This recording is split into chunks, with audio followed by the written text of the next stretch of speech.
ओम श्री परमात्मा नमः।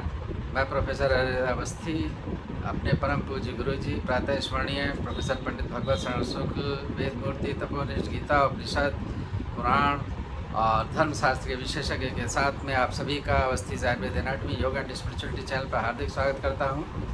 हम लोग सांख्य कारिका के 12वीं कारिका पर विचार कर रहे हैं और त्रिगुण की व्याख्या चल रही है, तो उसको समझने के लिए चलते हैं गुरु जी की ओर।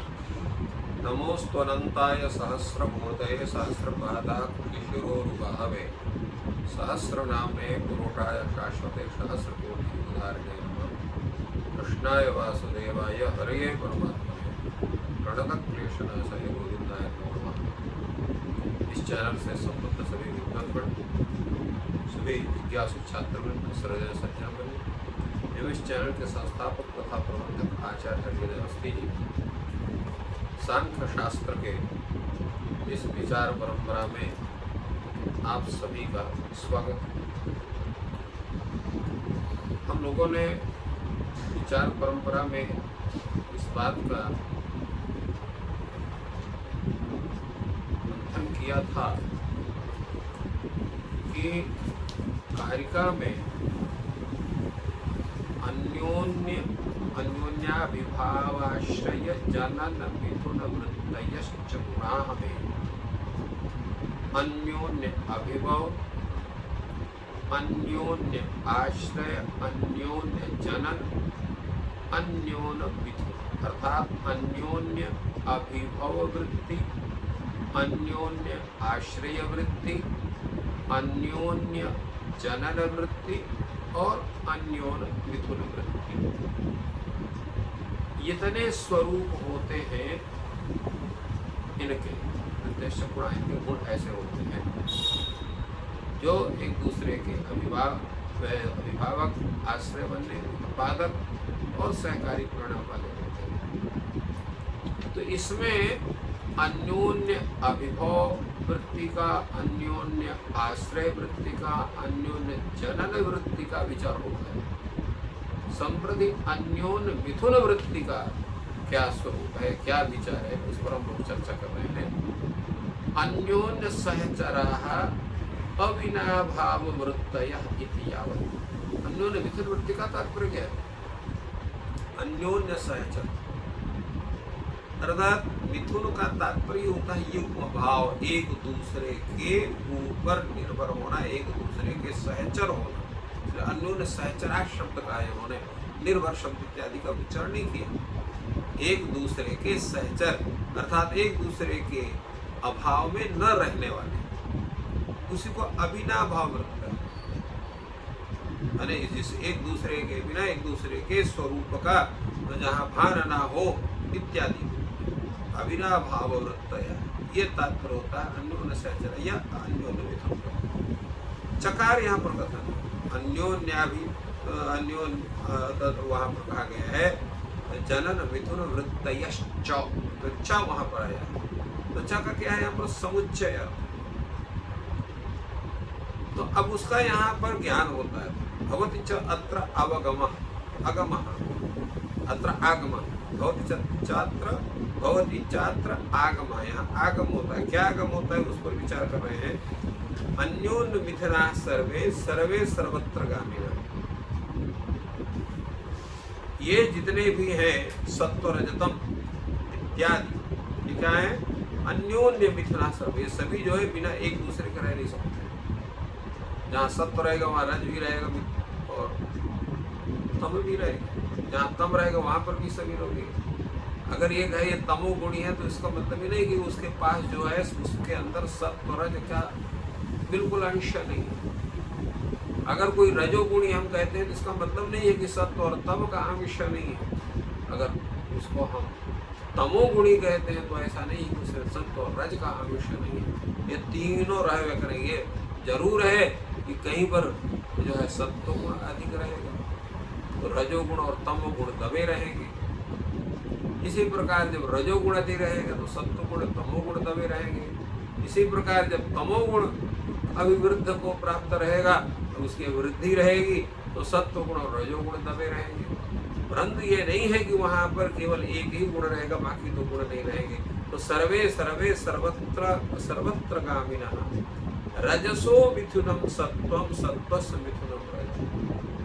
अब रज का मिथुन कौन है? उसके साथ में मिथुन दो में ही रहता है। तो जहां रजोगुण रहा सत्व, तो रजो मिथुनम सत्व, रजसो मिथुनम सत्वम, रजो गुण का मिथुन सत्व गुण है, और सत्वस्य मिथुनम रजा, और सत्व गुण का भी मिथुन रजो गुण है।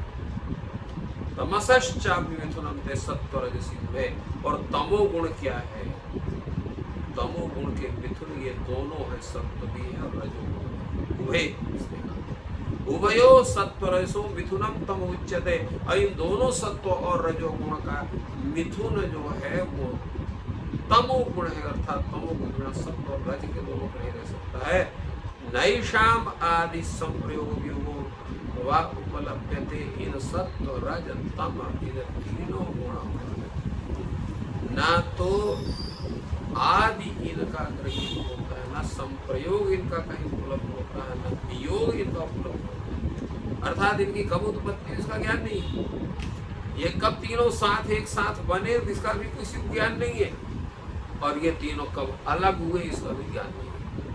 तो नैषाम आदि संप्रयोग योगो वा उपलब्ध नहीं, इनका कुछ भी उपलब्ध नहीं। यही स्थिति इनकी। इस तरह से इस कारिका का विवेचन आचार्य वाचस्पति मिश्र ने किया, और आगे की कारिका के विषय में इनका व्याख्यान प्रारंभ होता है। ये कहते हैं प्रकाश प्रवृत्ति नियमार्थाः। ये जो तीनों गुण है ये क्या है? ये प्रकाश प्रवृत्ति और नियम के लिए, अर्थात सत्व गुण जो है वो प्रकाश उत्पत्ति वाला है, तो रजोगुण प्रवृत्ति स्वरूप वाला है, तो तमोगुण नियम स्वरूप वाला है। ये तीनों अपने अपने स्वरूप को लेकर चलते ही आपने इसका बड़े अच्छे ढंग से विचार किया। तत्र केते इत्थम भूता कुतश्चेत्यथा।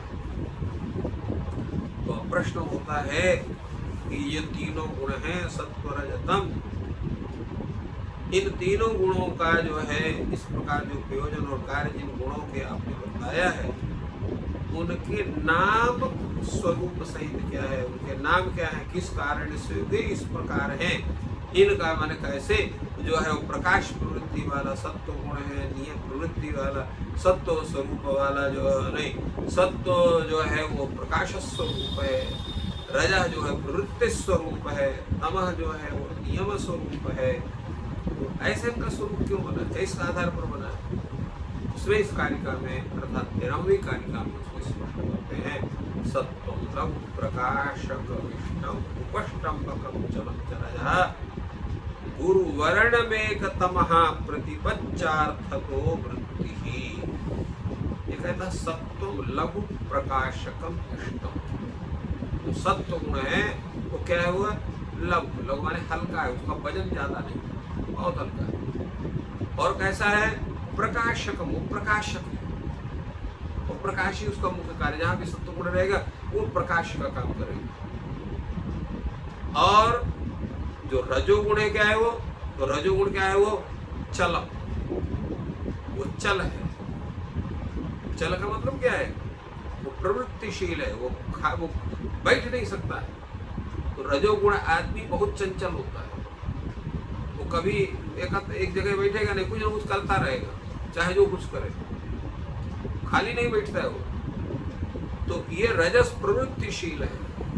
और कैसा है? उपष्टम, प्रवृत्तिशील है, तो जो प्रवृत्तिशील है, जो चंचल होगा, वो एक जगह खाली बैठेगा नहीं, कुछ ना कुछ करते रहेगा, इसलिए उत्तेजक है। उपष्टम्भकम नाम उत्तेजकम, ये रजोगुण का स्वरूप है। और तमोगुण का क्या है? गुरु, वो भारी है, इसलिए भारी जो व्यक्ति होता है उसमें आलस्य, अत्यधिक आलस्य तमोगुण का स्वरूप, तो गुरु होता है। और कैसा होता है वो? तो वो जो है गुरु, गुरु वर्ण मेकम तमहा, और वो गुरु होने से, भारी होने से क्या है वो वर्णकम, अर्थात अवरोधक है, नियम करने वाला है। तो इस तरह से प्रदीप वच्च अर्थतः वृत्ति, एक ही प्रयोजन की सिद्धि के लिए ये तीनों मिलकर काम करते हैं। कैसे? जैसे प्रदीप है, तो प्रदीप में जैसे है प्रदीप पात्र होगा, तैल होगा, वर्तिका हो, ये तीनों होंगे तब दीपक बने, अकेले दीपक नहीं बनता है। प्रदीप पात्र होगा, उसमें तैल होगा या घृत होगा, और फिर उसमें वर्तिका होगी, तब वो जलेगा, नहीं तो थोड़ी जलेगा। उसी प्रकार यहाँ पर भी है, ये प्रदीप की तरह तीनों मिलकर के काम करते हैं। सत्वगुण है, प्रकाश का काम करता है, तो इसे और वो लघु होता है। इसी प्रकार जो प्रवर्तन का काम, प्रवृत्ति प्रवर्तन का काम कौन करता है? रजोगुण करता है। और भार स्वरूप, नियम के स्वरूप को प्रतिपादन करने के लिए तमोगुण होता है। ये स्थिति होती है इन तीनों गुणों की। इसलिए कहा गुरु वर्ण में एकम तमः प्रदीप वच्च अर्थतः वृत्ति, प्रदीप के समान मिलकर के इनकी वृत्ति नाम प्रवृत्ति होती है, इनका कार्य होता है, इनके द्वारा कार्य संपादित होते हैं। इसकी व्याख्या सत्वम लघु प्रकाशकम, इतने अंश की व्याख्या खाली हमारे आचार्य वाची श्रुति कर रहे हैं। सत्वमेव लघु प्रकाशकम इष्टम सांख्याचार्य। सांख्याचार्यों ने क्या किया कि सत्व गुण को ही लघु माना, माने हल्का माना, और प्रकाशक माना। उनके लिए सत्व गुण ही प्रकाश और लघु रूप में अभिलषित है। तो उसकर आगे कहते हैं कि तत्र कार्योद्गमने हेतु धर्मः लाघवम गौरव प्रतिद्वंदी यतोग्ने रूर्ध्वजलनम भवति। ऐसा क्यों कहते हो कि सत्व गुण लघु होता है, प्रकाशक होता है, और सांख्याचार्यों के द्वारा यही मान्य है। कहा कार्योद्गमने हेतु धर्म, कार्य के सिद्धि में हेतु कौन होता है? धर्म। कार्योद्गमने हेतु धर्म, कार्य की सिद्धि में जो हेतु है वो क्या होता है? तो वो गमन होता है। हल्का होने से क्या होगा? जितने शीघ्र चलेगा, तो शीघ्र चलने के लिए वहां पर उसको क्या लागू होना, इसलिए तो वहां पर धर्म गौरव प्रतिद्वंदी, वो कैसा है लाघव? गौरव का प्रतिद्वंदी माने गुरुता का, भार का प्रतिद्वंदी माने उसके विपरीत है लाघव। जहाँ लाघव होगा वहां भार नहीं होगा, जहाँ भार होगा वहां लाघव नहीं होगा। यतो अग्ने ऊर्ध्व जलनम भवति, इसीलिए अग्नि का जो अग्नि तत्व है, जो ज्वाला है, वो सबसे हल्का है, इसलिए वो ऊपर जलता है, उसकी प्रकाश ऊपर लौ जाती है। तदेव लाघवम कस्यचित् तिर्यज्ञम में हेतु भवति, और वही लाघव जो किसी के जो है वो तिर्यगमन, तिरछा चलने में हेतु होता है। यथा वायु, वायु है, वायु जो कभी पूर्व से बहेगा तो कभी उत्तर से बहेगा, कभी दक्षिण से बहेगा, कभी पश्चिम से बहेगा, और उसकी गमन स्वरूप उसका है वो दूसरे ढंग से है। किंतु अग्नि का जो है अगर वायु नहीं चल रही है तो उसका जो ज्वलन सीधे ऊपर होगा, हर चीज जो तेज विकार है तो तेज का विकार हो, तेज ऊपर जाएगा। एवं करणानाम वृत्ति पटुत्व हेतु लाघवम, इसी प्रकार करणानाम हेतु नाम जो वृत्ति पटुत्व रूप जो हेतु है वही उसका लाघव है। गुरुत्व ही मंदान, जो गुरुता होती है तो मंद हो जाती है।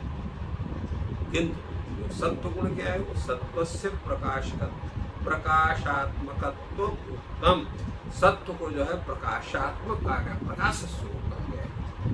इस तरह से इन्होंने जो है सत्वम लोग प्रकाश का इष्टम इसके विषय में बताया।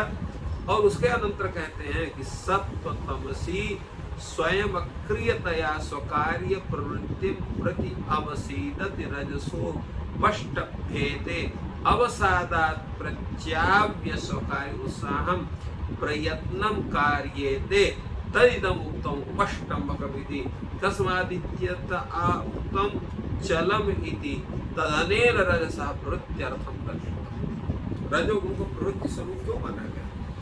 इसकी बड़ी सुंदर व्याख्या आचार्य वाचस्पति करते हैं कि सत्व तमसी स्वयं अक्रियतया स्वकार्य प्रवृत्ति प्रति अवसीयति। जो सत्व गुण है और तमो गुण है, ये दोनों स्वयं प्रवृत्तिशील नहीं, इनमें कोई कुछ नहीं है। सत्व गुण भी एक जगह हल्का भले पड़ा रहेगा, तमो गुण वाला तो ऐसे ही है, वो प्रवृत्ति उसकी है, वो भी पड़ा रहेगा। ये दोनों काम नहीं करते। तो ये काम ना करने के कारण ये क्या है, ये प्रकाश और नियमन आदि कार्य के उत्पादन में भी अकेले असमर्थ हो, स्वकार्य प्रवृत्ति प्रति अवसीयति। अतः क्या करते हैं, ये रजोगुण को उत्तेजित करते हैं। रजसा उपष्टम भेदे, ये जो है जो असमर्थ होने के कारण रज के द्वारा उत्तेजित किए जाते हैं। रजोगुण से जब रजोगुण का प्रभाव इनमें आता है तो इनमें कार्य क्षमता इनकी जो है वो स्पष्ट सामने आती है। सत्व गुण वाला जब रजोगुण से प्रभावित होता है तो अपने सत्व गुण के प्रति उसकी प्रवृत्ति बनती है। इसी प्रकार तमोगुण वाला व्यक्ति है, जब तमोगुण के तरफ जो है वो बढ़ेगा, उसकी प्रवृत्ति बनती है रजोगुण के सहायता से, तो तमोगुण भी उसकी प्रवृत्ति बन जाती है, तो तमोगुण संबंधी कार्य को करता है। इसलिए कहा कि रजसा उपष्ट भेदे, ये दोनों जो है रजोगुण से युक्त होकर के, तब ये रजोगुण से ये प्रेरित होकर के वो कार्य में अपने अपने कार्य में प्रवृत्त होते हैं। अवसादात प्रत्यापि स्वकार्ये उत्साह प्रयत्नम कार्यते, और करते क्या है ये कि अपने शैथिल रूप असमर्थ को अपने से हटा करके और ये प्रयत्नशील होते हैं अर्थात उसमें प्रवृत्त होते हैं। तो यह जो रजोगुण है, इसलिए इस रजोगुण तत् इदम उपष्टम, इसलिए रजोगुण को जो है ये उत्तेजक माना गया, कार्य की प्रवृत्ति के प्रति जो है ये उसमें वो सहायता करता है, उस व्यक्ति को प्रेरित करता है कि आपको ये काम करना है। तस्मा, तो इसलिए कहा गया तस्माद् इदम उत्तम चलम, इसीलिए उसको यहाँ पर चलम ऐसा कहा गया है। ये चल है, प्रवृत्ति का स्वरूप है। तदनिरसः प्रवृत्त्यर्थत्वं दर्शितम, तो इस कथन के द्वारा इसको प्रवृत्ति स्वरूप कहा गया। ये प्रवृत्त्यर्थ ही रजोगुण, और रजोगुण के विषय में आगे भी बताया कि रजस्तु चलतया परितः त्रैगुण्यम चालयत गुरुणा अवृण्वता च तमसा तत्र प्रतिबंधकेन क्वचिदेव प्रवर्त्यत। और जो रजोगुण है चूंकि चंचल है, तो ये परितः माने चारों, त्रैगुण्यम चालयत तीनों गुणों को चलाता हुआ, गुरुणा अवृण्वता च तमसा, जो गुरु है भारी है, अवृण्वता माने गुरु जो है गुरु होने के कारण और भारी होने के कारण क्या है, ये अवरोधक है तमोगुण। तो तमोगुण अवरोधक होने के कारण सभी कार्यों या विषयों में उन्हें प्रवृत्त करने में असमर्थ होता है। तो क्या करता है, अवरुद्ध करता है। इसलिए लिखा कि गुरुणा अवृण्वता च तमसा तत्र प्रवृत्ति प्रतिबंधक, वृत्ति का प्रतिबंधक होता है। इसलिए क्वचिदेव प्रवर्तते, कहीं ही प्रवृत्त होता है। ततस्ततो व्यावृत्त्या तमो नियामकम उत्तम, इसलिए यहाँ पर उसकी व्यावृत्ति करने के लिए, इसको हटाने के लिए नियामक कहा कि गुरु वर्ण वेकम तमः, यह जो तमो गुण है ये गुरु है, भारी है, और वर्णकम ये निषेधक है, और इसलिए और उसमें दृढ़ता उसकी बताया, कहा गुरु वर्णकम एव, यहाँ एव शब्द का प्रयोग किया। एव कार है भिन्न क्रम, इसका भिन्न संबंध है। तो कैसे संबंध हो, सत्वम एव रजः एव तम एव, तीनों के साथ एव शब्द का लगता है। तो रजः एव, सत्वमेव रजः एव तमः एव, ऐसा तो एव कार प्रत्येकम भिन्न क्रम संबंध है, प्रत्येक के साथ इसका जो है संबंध होता है। तो इसलिए यहाँ पर रजोगुण ही ऐसा होता है, अर्थात वही प्रवृत्ति का नियामक होता है, सबको प्रवृत्त करता है। तो आज हम लोग केवल यहीं तक चर्चा करते हैं, और इसके आगे की चर्चा हम लोग कल करेंगे। और आज का जो विचार है रजोगुण के स्वरूप का, तमोगुण के स्वरूप का और सत्वगुण के स्वरूप का ये विशिष्ट विचार।